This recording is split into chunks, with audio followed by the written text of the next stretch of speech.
భయంకరమైనటువంటి కాలంలో మనం ఉన్నాం. కానీ దేవుడు ఇప్పటి వరకు తన కృపచేత మనల్ని ఏం చేస్తున్నాడో కాపాడుతూ ఉన్నారు. ఈ చివరి గడియల్లో మనం వెతకవలసింది ఏంటి? రెండు మాటలు చెప్తాను నేను. మత్తయి సువార్త 6:36 మనం చూస్తే, 33 మనం చూస్తే, కాబట్టి మీరు ఆయన రాజ్యమును నీతిని మొదట వెదుకుడి. చూడండి, ఇక్కడ మనం వెతకవలసినవి రెండు మాటలు.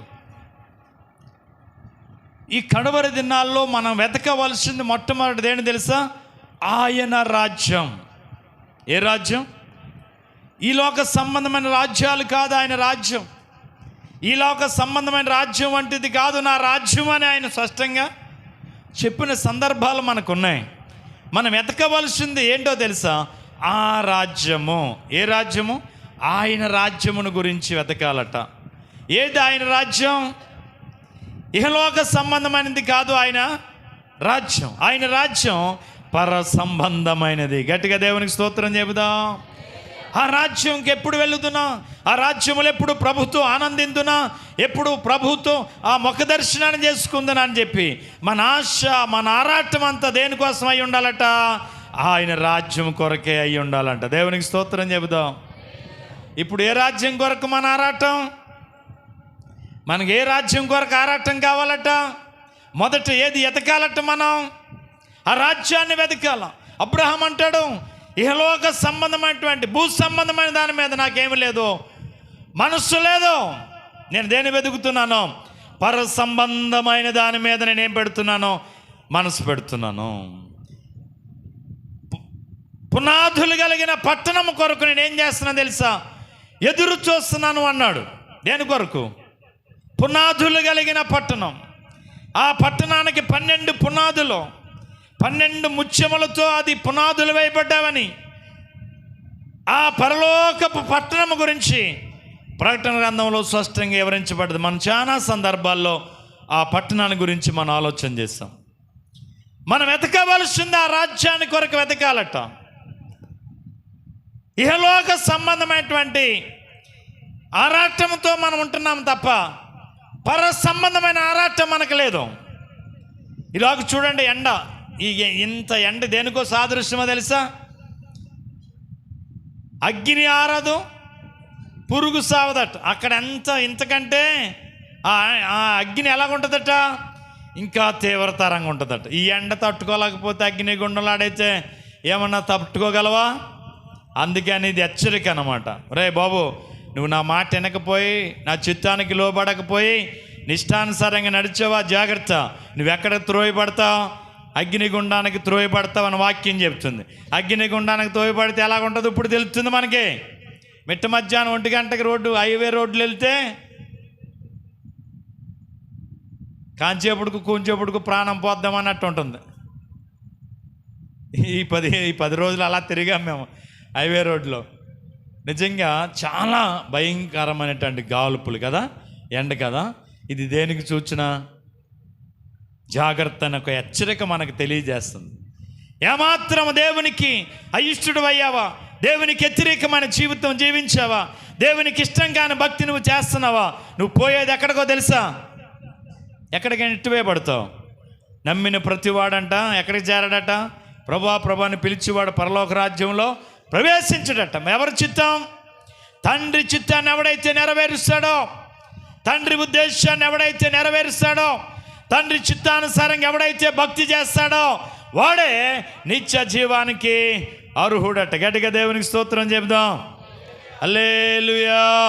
మొదట మనం వెతకవలసింది ఏంటంట? రాజ్యము. ఆ రాజ్యములో ఆకలి ఉండదట, ఆ రాజ్యములో దప్పుకుండదట, ఆ రాజ్యములో ఏ విధమైన చీకటి ఉండదట, ఆ రాజ్యములో సూర్యుని కాంతి అక్కర్లేదట, చంద్రుని కాంతి అక్కర్లేదట, చీకటి ఉండదట, కరెంటు పని లేదట. ఆ రాజ్యములో, ఆ రాజ్యానికి దీపకాంతి గొర్రె పిల్ల అయినటువంటి యేసయ్య అయినట్టు. గట్టిగా దేవునికి స్తోత్రం చెబుదాం. అక్కడ వాషింగ్ మిషన్ పని లేదట, సర్ప పని లేదట, అంట్లు పని లేదు. అక్కడ కేవలం ఏంటి తెలుసా? దేవా నీకు స్తోత్రం స్తోత్రం అంటమే తప్ప ఇంకో పని ఉండదట. అక్కడ రాత్రి ఉండదట, పగలు ఉండదట, ఆకలి ఉండదట, దప్పుకుండదట. అక్కడ కేవలము తెల్లని వస్త్రాలు ధరించుకుని ఆ రాజ్యములో ప్రభుని స్తుతించడమేనంట. ఆయన ఎదురుగుండగా ఉంటాడు, ఆయన స్తుతించడమే తప్ప ఇంకో పని మనకు ఉండదట. గట్టిగా దేవునికి స్తోత్రం చెబుదాం. ఇప్పుడు ఆ రాజ్యానికి ఎలాగెళ్ళాలో ఎతకాలట. ఆ రాజ్యంలో మనం ఉండాలంటే ఏం చేయాలి? ఎతకాలట. ఆ రాజ్యంలో మనం చేరాలంటే ఏ అర్హతలు కలిగి ఉండాలో, క్వాలిటీస్ ఏంటో మనం తెలుసుకుని దాని కొరకు మనం సిద్ధపడాలట. మొదట ఏం ఎతకాలా? ఆయన రాజ్యమును వెతకాలి. అదే చెప్పాడు 15వ కీర్తనలో మొదట వచ్చిన మీరు చూస్తే, యెహోవా నీ గుడారములో అతిథిగా ఉండదగిన వాడు ఎవడు? నీ పరిశుద్ధ పర్వతం మీద నివసింపదగిన వాడు ఎవడు? యథార్థమైన ప్రవక్తన కలిగి నీతిని అనుసరించుచు హృదయపూర్వకముగా నిజము పలుకువాడే. గట్టిగా దేవునికి స్తోత్రం చెబుదాం. దేవుని గుడారములో, ఆ దేవుని రాజ్యములో మనం ఏం చేయాలి తెలుసా? ప్రవేశించాలంటే మనకు కావాల్సింది మొట్టమొదటిది యథార్థమైన ప్రవక్తన కావాలట. ఏ ప్రవక్తన కావాలా? మన నడకలో యథార్థత ఉండాలా, మన మాటల్లో యథార్థత ఉండాలా, మన పనుల్లో యథార్థత ఉండాలా, మన చేతల్లో యథార్థత ఉండాలా. యథార్థతను మనం తప్పకూడదట. యథార్థతను మనం విడిచిపెట్టకూడదట. యోబుని గమనిస్తే తన ఆస్తి పోయినా, అంతస్తు పోయినా, పిల్లలు పోయినా, తన శరీరం అంతా కుళ్ళిపోయినా, తను కలిగిన యథార్థతను ఏం చేసుకోవాలో తెలుసా? అతడు విడిచిపెట్టలేదు, ఆ నీతిని కాపాడుకున్నాడు. మళ్ళా తిరిగి రెండంతల ఆశీర్వాదానికి వారసుడయ్యాడు. గట్టిగా దేవునికి స్తోత్రం చెబుదాం. హల్లెలూయా. నా ప్రియ సహోదరి సహోదరులారా, ఆ రాజ్యంలో మనం ప్రవేశించాలంటే మొట్టమొదటి కావాల్సింది మనకేంటి తెలుసా? యథార్థత కావాలట. ఉందా మనలో యథార్థత? ఈ కొంచెములో నువ్వు యథార్థంగా ఉన్నావు కనుక అంటాడు ప్రభు, ఈ కొంచెములో నమ్మకం ఉన్నావు కనుక అంటాడు. నీకు యథార్థత ఉందా? నీ భక్తిలో యథార్థత, నీ మాటలో యథార్థత, నీ నడకలో యథార్థత, నువ్వు చేయు పనుల్లో యథార్థత ఉందా? యథార్థతను కలిగి ఉన్నావా? లేక యథార్థతను విడిచిపెట్టేసి మోసం, అన్యాయం, అక్రమం, ఈరోజు వేలుతున్నదంతా కూడా మోసమే, వేలుతున్నదంతా అక్రమే. నువ్వేదైనా కలిగి ఉన్నావా? అక్రమం నీలో ఉందా? మోసం నీలో ఉందా? అన్యాయపు నీలో ఉందా? దయచేసి గమనించు. ఇవి కనుకుంటే రాజ్యంలో నువ్వు వెళ్ళలేవు. నువ్వు కలిగి ఉండవలసింది ఏంటి తెలుసా? యథార్థత కావాలా. కొంచెంలో ఏముండాలి తెలుసా? యథార్థత కావాలా. యథార్థత కావాలా. ఉందా యథార్థత? లేకపోతే రాజ్యంలో మనం ఏం చేయలేమంట? ప్రవేశించలేం, రాజ్యంలో వెళ్ళలేం. ఇంత భక్తి చేసి మన రాజ్యానికి వెళ్ళకుండా ఉండిపోతే ఏంటి ఉపయోగం? అందుకని ఈ కడవరి దినాలకు వచ్చాం. ఆయన రాజ్యం త్వరగా, పరలోక రాజ్యము సమీపిస్తుంది. ఇదిగో మారు మనసు పొందండి అని యేసుక్రీస్తు ప్రభువారు యోదయ, సమరయ, గలిలయ, అలాగే నదీ తీర ప్రాంతాల గుండా ఏం చేశాడు తెలుసా? ఆయన సువార్తను ప్రకటించారు. ఏది సమీపిస్తుంది? ఆయన రాజ్యము సమీపిస్తుంది. మీరు మారు మనసు పొందండి, పరలోక రాజ్యం ఏం చేస్తుంది? సమీపిస్తుంది. ఇప్పుడు ఆ రాజ్యం త్వరగా రాబోతుంది. ఇప్పుడు మన ఆ రాజ్యంలోనికి వెళ్ళాలా. ఆ రాజ్యంలో ఆయనతో పాటు ఆనందించాలా, ఆయనతో పాటు స్తుతించాలా, ఆయన గణపరచాలి, ఆయన కీర్తించాలి, ఆయన కొనియాడాలి. ఆ రాజ్యంలో అందరము కలిసి ముఖ దర్శనం చేసుకోవాలా. అయితే మొట్టమొదటిగా మనకు ఉండవలసిందంటే ఏంటి తెలుసా? యథార్థమైన ప్రవర్తన. ఏముండాలా? యథార్థత ఉండాలట. ఉందా? లేకపోతే ఏం చేయాలి? మనం యథార్థతను సంపాదించుకోవాలి. కొంచెంలో కూడా యథార్థతను కాపాడుకోవాలి. ఒక రూపాయి కాడ కూడా మనం యథార్థతను కోల్పోకూడదు. ఆ కొంచెం ఇప్పుడు ఒక 1 ml మన భోజనంలో విషం పడ్డది, ఏమో నవ్వకుండా ఉంటామా? చచ్చిపోతామా? 1 ml ఎవరో ఒక 1 ml డెమక్రాన్ మన భోజనంలో వేసేసారు. 1 ml తినేసాం. మనం చచ్చిపోతామా? బ్రతుకుతామా?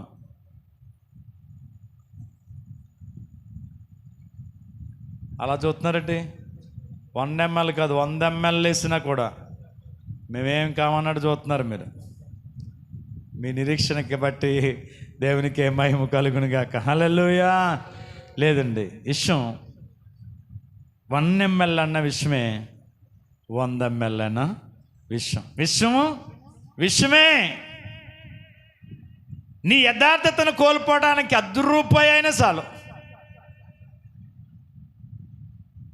ఆ ₹10 కాడ కూడా మన యథార్థతను ఏం చేయకూడదు, పోన్లే ₹10 కదా ఏమనుకుంటారులే అనుకోకూడదు. ఈ కొంచెములో కూడా ఎలా ఉండాలి, మనం యథార్థతను మనం కాపాడుకోవాలి. అలాగైతేనే ఎక్కడ ప్రవేశిస్తాం, రాజ్యంలో. అలాగే మాటలు అవ్వచ్చు, చేతలు అవ్వచ్చు, క్రియలు అవ్వచ్చు, పనులు అవ్వచ్చు. మనం ఏది కోల్పోకూడదు, యథార్థతను కోల్పోయామా ఏది పోగొట్టుకుంటాం, ఆయన రాజ్యాన్ని పోగొట్టుకుంటాం. గట్టిగా దేవునికి స్తోత్రం చెబుతాం. హల్లెలూయా. రెండో మాట చూస్తే ఆయన నీతిని వెతకాలట. ఏం వెతకాల? నీతిని వెతకాల.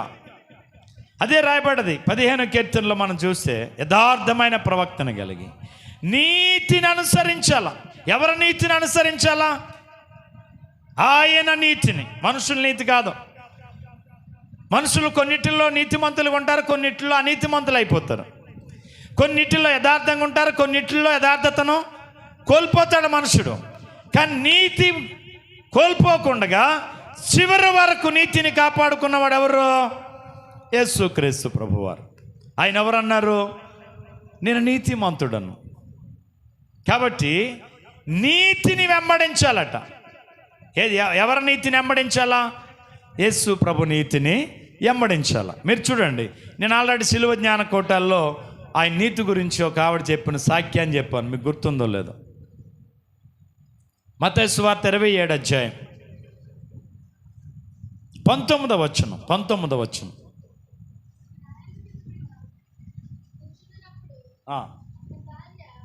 అతని భార్య, నీవు ఆ నీతిమంతుని జోలికి పోవద్దు, ఈ ప్రొద్దున నేను ఆయన గురించి మిక్కిలి బాధపడుతునని వర్తమానం పంపింది. గట్టిగా దేవుని స్తోత్రం చెబుదాం. ఎవరని చెప్తుంది? పిలాతు భార్య.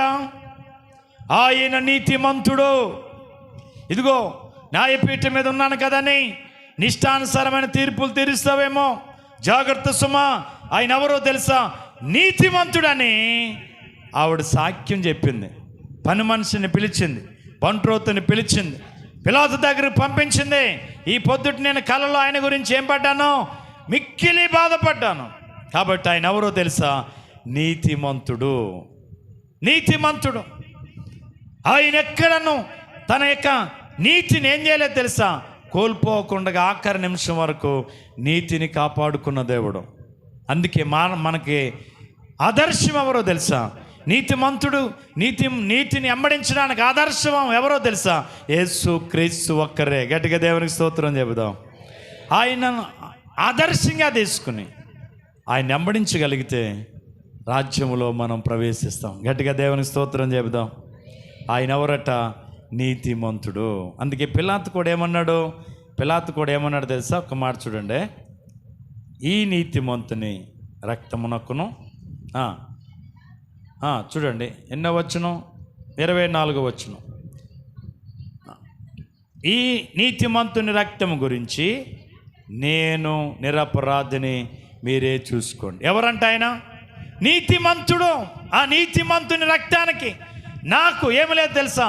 సంబంధం లేదు, మీరే చూసుకోండి అని నీళ్ళు తెచ్చుకుని వాళ్ళందరూ ఎదుట చేతులు కడుక్కొని పక్కకు తప్పుకున్నవాడు పిలాతు. గట్టిగా దేవునికి స్తోత్రం చెబుదాం. ఇప్పుడు ఎవరిని వెంబడించాలి మనం? ఆ నీతిమంతుని వెంబడించాలి.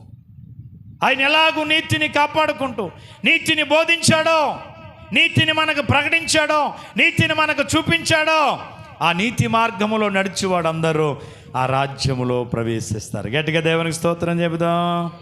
హల్లెలూయా. కాబట్టి నా ప్రియ సహోదరి సహోదరులరా, మొదట రాజ్యము గురించి ఆలోచించండి. రెండవది, ఆ రాజ్యానికి వెళ్ళాలనుకునే ప్రతివాడు నీతిమంతుడిగా బ్రతకాలట. ఎలా బ్రతకాలా? నీతిమంతుడిగా బ్రతకాల. ఒకప్పుడు మనం అందరం నీతిమంతులం కాదని పరిశుద్ధ గ్రంథం చెప్పింది. ఏ మనుషుడు ఎవరు కాదట? నీతిమంతుడు కాదట. మీరు రోమీయులకు రాసిన పత్రిక 3:11 రాయబడ్డది, నీతిమంతుడు లేడు, ఒక్కడును లేడు, అందరూ పాపం చేసి దేవుడు అనుగ్రహించి మహిమను పొందలేకపోతున్నారని. చూడండి, ఏ భేదము లేదు అన్నాడు. ఏ భేదం లేదు, అందరూ పాపం చేసి దేవుడు అనుగ్రహించి మహిమను పొందలేకపోతున్నారు. ఎందుకంటే మనుషుడు నీతిమంతుడు కాడు. కానీ నీతిమంతుని వెంబడిస్తే మనం నీతిమంతులుగా మార్చబడతాం. గట్టిగా దేవునికి స్తోత్రం చెబుదాం. ఎవరిని వెంబడించాలా? నీతిమంతుని వెంబడించాలా. ఆయన నీతిమంతుడు, ఆయనలో నీతి ఎక్కడ లేదు, కాబట్టి ఆయన నీతిమంతుడు. కనుక ఇప్పుడు నీతి అనేది ఎలాగొచ్చింది మనకి? ఒకప్పుడు నీతిమంతులం కాదు, ఒకప్పుడు అనీతిమంతులం, ఒకప్పుడు పరిశుద్ధులం కాదు, ఒకప్పుడు పాపాత్ములం. కానీ ఇవన్నీ ఎలాగొచ్చాయి మనకి? ఒకే ఒక మాట, రోమీయులకు రాసిన పత్రిక 5:9 రాయబడింది, కాబట్టి ఇప్పుడు క్రీస్తు యేసు రక్తం మూలమున మనం నీతిమంతులుగా తీర్చబడి మరింత నిశ్చయముగా ఎక్కడి నుంచి తప్పించబడ్డాం? ఉగ్రత. ఏది ఉగ్రత? నరకం. నరకానికి పోకుండా ఉండడానికి కొరకు యేసును సొంత రక్షకునిగా అంగీకరించుట ద్వారా, ఆ రక్తంలో మన పాపములను కడుగుకొనుట ద్వారా మనం ఎలా మార్చబడ్డామో తెలుసా? నీతిమంతులుగా మార్చబడ్డాం. ఈ నీతి ఆయన దగ్గర నుంచి వచ్చింది, మనకి ఆయనలో నుంచి వచ్చింది, ఆ రక్తంలో నుంచి వచ్చింది. నీ రక్తం అయితే అపరిశుద్ధమైంది, నీవైతే అనీతిమంతుడవు. కానీ యేసు రక్తములో కడగబడిన ప్రతి వాడు ఎవడో తెలుసా? నీతిమంతుడు. గట్టిగా దేవుని స్తోత్రం చెబుదాం. ఆ నీతిమంతుని రక్తంలో ఏం చేయబడ్డాం? కడగబడ్డాం. కడగబడ్డ తర్వాత నీతి మనకు వచ్చింది. ఆ నీతిని మనం అంచు వరకు ఏం చేసుకోవాలట? ఏం చేయాలట? కాపాడుకోవాలి. కాపాడుకుంటే మనం నిత్య రాజ్యంలో ఏం చేస్తాం తెలుసా? ప్రవేశిస్తాం. ఎంతమందికి కావాలి పరలోకం? ఎంతమంది వెళ్దాం అనుకున్నారు పరలోకం? ఏమండి, ఎంతమంది వెళ్దాం అనుకున్నారు? ఇక్కడ ఉన్న వాళ్ళందరూ పరలోకం వెళ్దాం అనుకున్నారా? వెళ్దాం అనుకున్న వాళ్ళందరూ మీకు కుడి చేయి చూపించండి. వెళ్ళరా?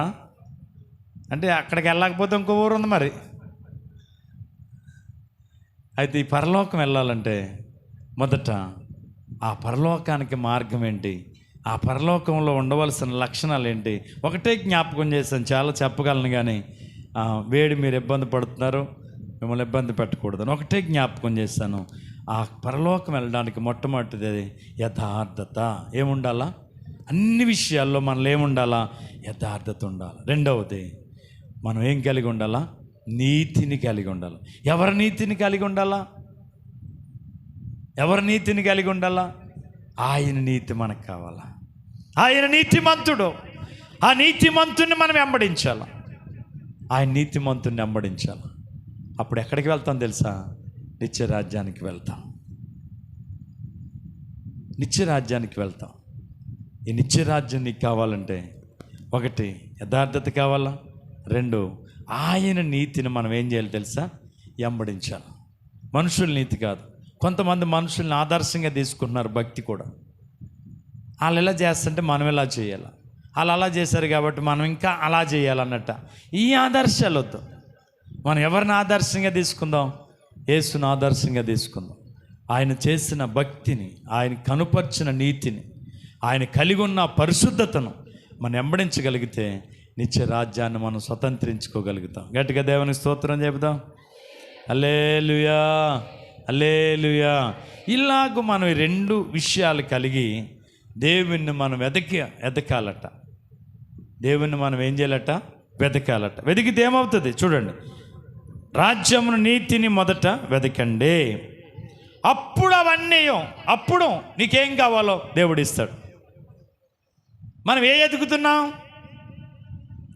ఏమంటే 1వ తారీఖుని ప్రార్థన ఎంతమంది వచ్చారండి? తెల్లారుజామునే ఎందుకు రాలేదండి అంటే 6 గంటలకు అయ్యగారు మొదలెడతారు, 7 అయిపోద్ది. పని పథకానికి మన పనికి రానివ్వరు అనుకున్నారా? ఏది ముఖ్యం?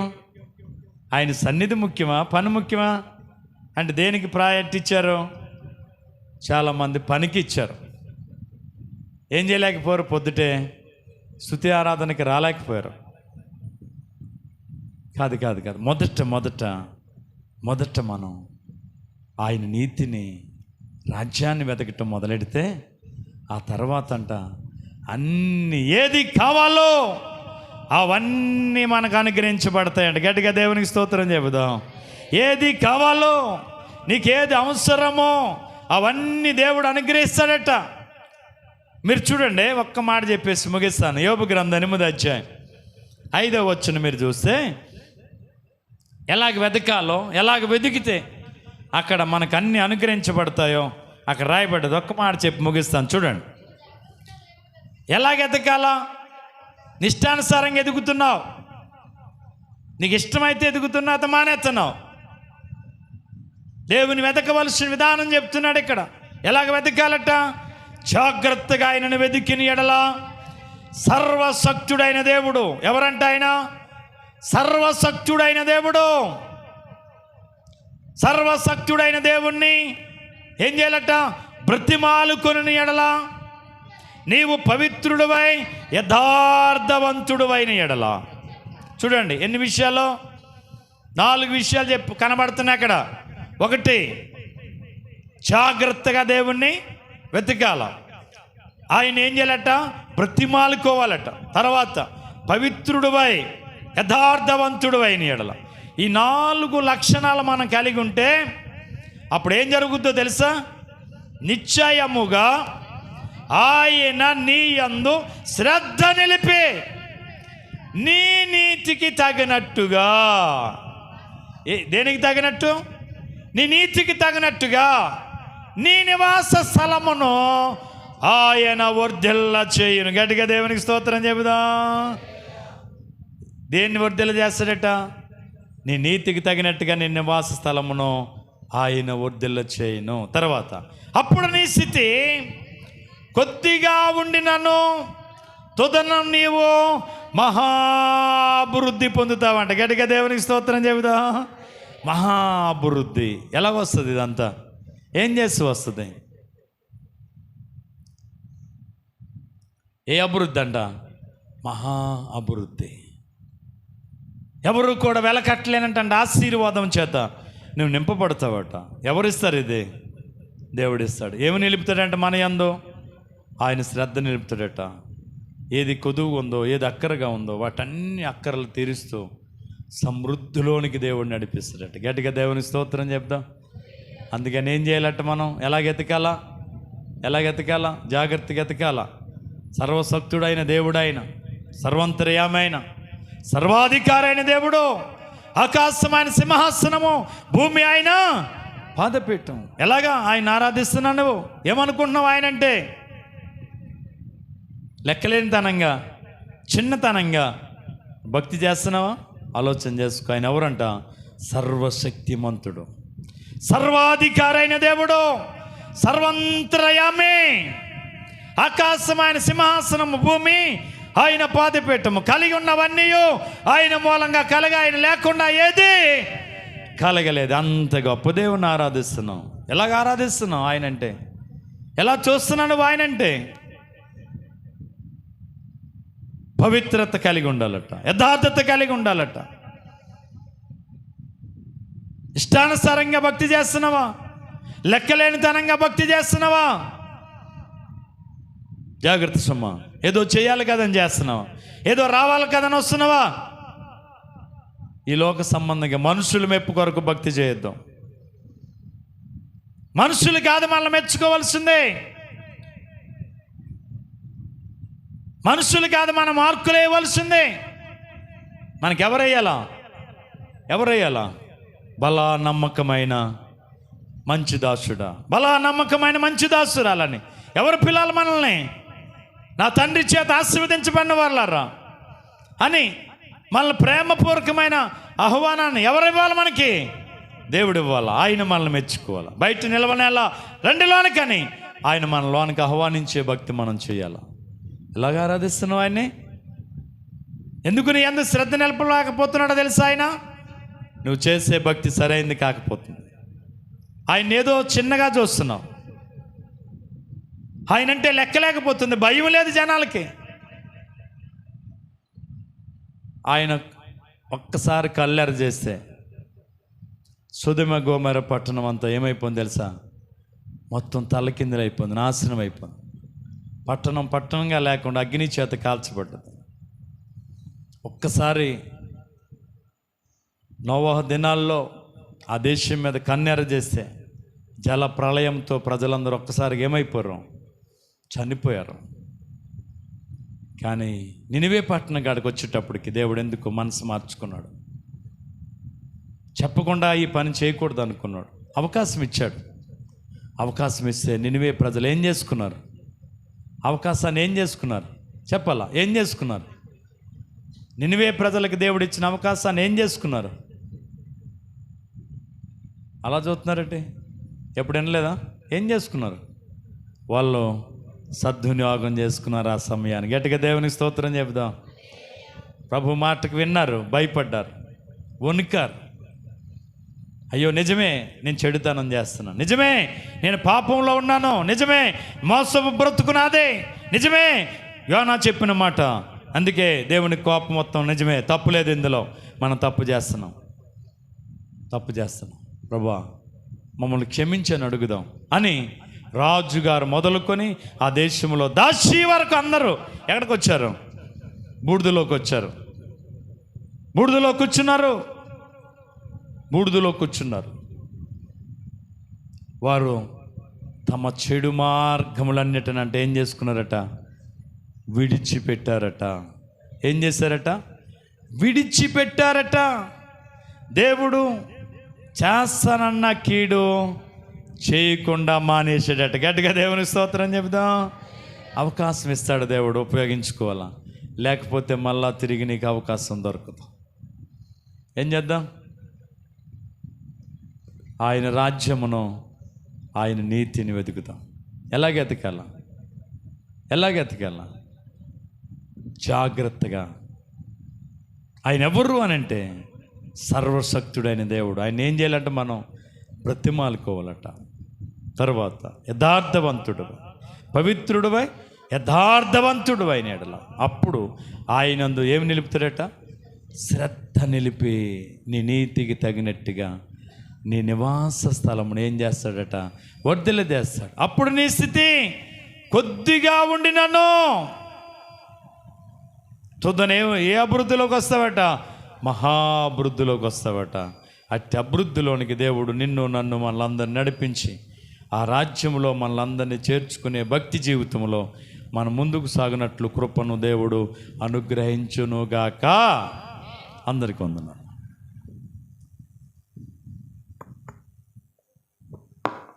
అందరూ మోకరించండి. Praise lord. స్తోత్రం.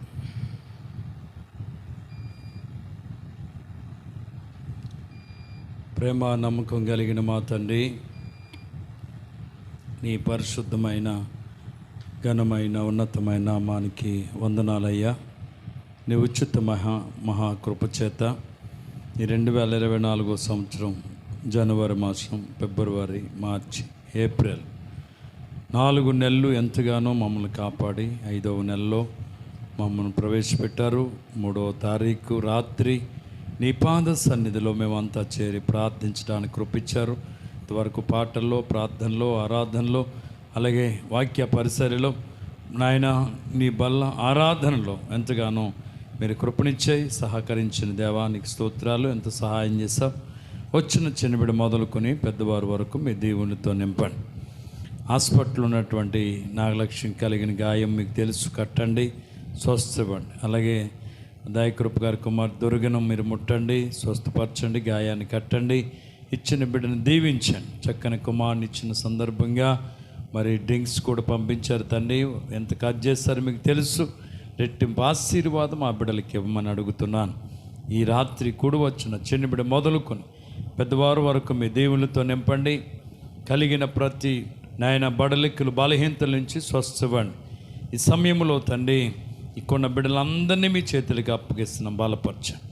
ఎందరైతే రాలేకపోరో వారు మేము కలిసి మరొకసారి నేను ఆరాధించుకునే తరుణం, సమయం మా బ్రతుకులో మీరిచ్చి నీ నామాన్ని మహిమ తెచ్చుకోమని, ఇక్కడున్న ప్రతి బిడ్డను కూడా మీరే దీవించి ఆశీర్వదించి కృపలో వర్ధిల్ల చేయమని, ఘనత మహిమ ప్రభావాలు మీరు పొందమని, ఈ కార్యములో పాల్గొన్న చిన్న బిడ్డ మొదలుకొని పెద్దవారు వరకు నాయన మీ దేవుళ్ళతో నింపమని, నాయన ఊడు వచ్చిన చిన్న బిడ్డలను కూడా ప్రత్యేక రీతిలో దీవించమని, ఘనత మహిమ ప్రభావాలు మీరే పొందమని, బిడ్డలు తీసుకొచ్చిన కానుకలు దీవించి రెట్టింపు ఆశీర్వాదాలు ఇమ్మని, మా ప్రభును ప్రియరక్షకుడైన యేసయ్య అతి శ్రేష్టమైన నామమున ప్రార్థించి స్తుతించి అడిగి వేడుకొనుచున్నాం పరమ తండ్రి. ఇప్పుడు మన తండ్రి అయిన దేవుని యొక్క ప్రేమయు, కుమారుడైన యేసు క్రీస్తు వారి యొక్క కృపయు, పరిశుద్ధాత్మ యొక్క సహవాసము సమాధానం మనకును మన కుటుంబాలకు, సంఘానికి, గ్రామానికి, అలాగే బలహీనమైన బిడ్డలకును ప్రభు కృప నిత్యము తోడై నడిపించును గాక. ఆయన సన్నిధి కాంతి మన మీద, మన బిడ్డల మీద, సంఘం మీద, గ్రామం మీద నిల్చును గాక. యేసు రక్తమే చే, సిలువ రక్తమే చే, ప్రవేశ రక్తం సంపూర్ణ విషయం, అపవాది కిలికనంత నాశనము కలుగును గాక. Amen, amen, amen. అందరికీ